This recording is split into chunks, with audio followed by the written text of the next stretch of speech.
വഖഫ് അധിനിവേശത്തിൽ വലയുന്ന മത്സ്യത്തൊഴിലാളികൾ അടക്കമുള്ള മുനമ്പം നിവാസികളുടെ ആശങ്ക നേരിട്ടറിയാൻ കേന്ദ്ര തൊഴിൽ സഹമന്ത്രി ശോഭ കരന്തലജെ ഇന്ന് മുനമ്പം സമരപന്തലിൽ എത്തും. കുടിയിറക്ക ഭീഷണി നേരിടുന്ന വീടുകളിൽ മന്ത്രി നേരിട്ടെത്തി പ്രശ്നങ്ങൾ ചോദിച്ചറിയും. BMS സംസ്ഥാന കാര്യാലയത്തിലെത്തി നേതാക്കളുമായി കൂടിക്കാഴ്ച നടത്തുന്നതിന് പുറമെ മന്ത്രി പങ്കെടുക്കുന്ന ഔദ്യോഗികമായ മീറ്റിംഗുകളും കൊച്ചിയിൽ നടക്കും. മുനമ്പത്തെ മത്സ്യത്തൊഴിലാളികൾ വഖഫ് അധിനിവേശ ഭീഷണിയെ തുടർന്ന് കഴിഞ്ഞ 3 വർഷത്തോളമായി വാർക്കുന്ന തോരാക്കണ്ണീരിന് പരിഹാരം കാണുക എന്ന ലക്ഷ്യത്തോടെയാണ് കേന്ദ്ര തൊഴിൽ സഹമന്ത്രി ശോഭ കരന്തലജെ ഇന്ന് മുനമ്പത്തെ സമരഭൂമിയിലെത്തുക.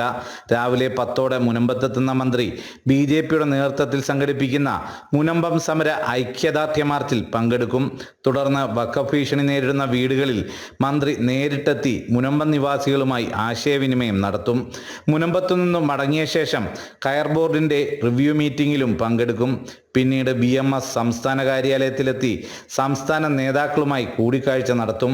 എറണാകുളത്തെ ESI ആശുപത്രിയിലും സന്ദർശനം നടത്തിയ ശേഷമാകും മന്ത്രി മടങ്ങുക.